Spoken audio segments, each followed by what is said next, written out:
कर्ण और अर्जुन के अंतिम महायुद्ध में महादेव ने किसका पक्ष लिया, कर्ण का या अर्जुन का, जानकर आप हैरान हो जाएंगे।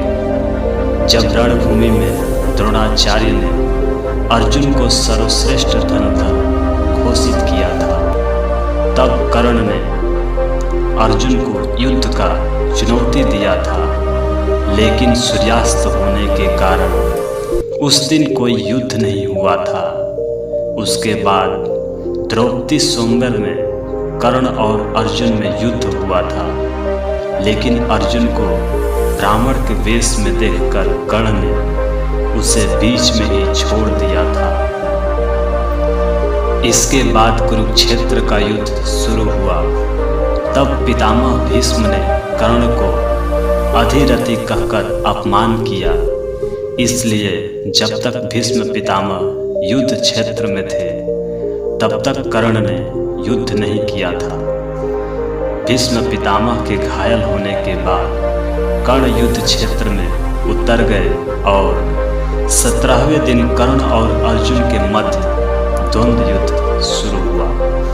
यह महाभारत का सबसे भयानक युद्ध था।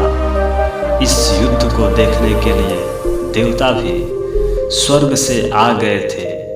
देवताओं में से किसी ने अर्जुन का पक्ष लिया था तो किसी ने कर्ण का, लेकिन महादेव ने किसका पक्ष लिया था, कर्ण का या अर्जुन का?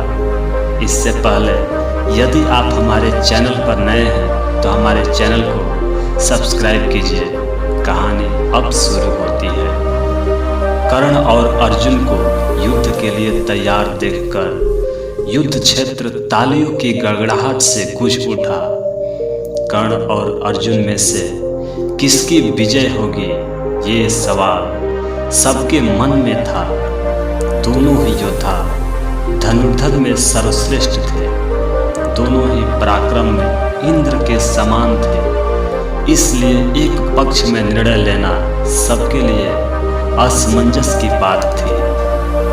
देवता, नाग, दानव, पिशाच, इनमें से किसी ने कर्ण का पक्ष लिया था तो किसी ने अर्जुन का पक्ष लिया था। आकाश की अधिष्ठा देवीगण कर्ण की पक्ष में थी, लेकिन भूदेवी अर्जुन की विजय चाहती थी। अग्नि और इंद्र तथा रुद्र अश्विनी कुमार अर्जुन के पक्ष में थे, लेकिन सारे देवता विचित्र विमान पर बैठकर कर्ण और अर्जुन का युद्ध देखने आए थे। इसके बाद भगवान ब्रह्मा और महादेव भी दिव्य विमान पर बैठकर युद्ध क्षेत्र में पधारे थे। कर्ण और अर्जुन को एक साथ देखकर इंद्र कहने लगे, आज मेरा पुत्र अर्जुन कर्ण को परास्त कर देगा। ये सुनकर सूर्यदेव कहने लगे, नहीं, मेरा पुत्र अर्जुन को परास्त कर देगा। इस तरह सूर्यदेव और इंद्रदेव में विवाद होने लगा।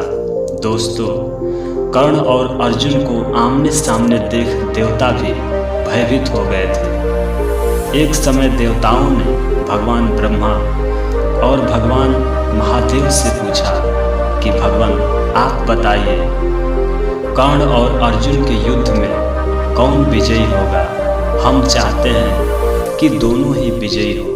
तब भगवान ब्रह्मा और महादेव ने कहा, अर्जुन धर्म के पक्ष में है और श्री कृष्ण भी अर्जुन के साथ हैं। स्वयं श्री कृष्ण जिसके साथ हैं उसकी विजय कैसे नहीं होगी? इसलिए अर्जुन की विजय निश्चित है। लेकिन कर्ण भी शूरवीर है। वो हमेशा धर्म का पालन करता आया है। अपने मित्र धर्म का पालन करते हुए कौरवों का यानी अधर्म का साथ दे रहा है। इसलिए कर्ण का परास्त होना निश्चित है। लेकिन शूरवीर कर्ण अवश्य श्रेष्ठ लोक प्राप्त करेगा। द्रोणाचार्य और भीष्म के साथ ये भी स्वर्गलोक में जा सकता है, लेकिन विजय श्री कृष्ण और अर्जुन की ही होगी। दोस्तों, भगवान श्री कृष्ण अर्जुन के पक्ष में थे, इसलिए अर्जुन का जय निश्चित था। तो साथियों, इस वीडियो में इतना ही। मिलते हैं अगले प्रकरण में, तब तक के लिए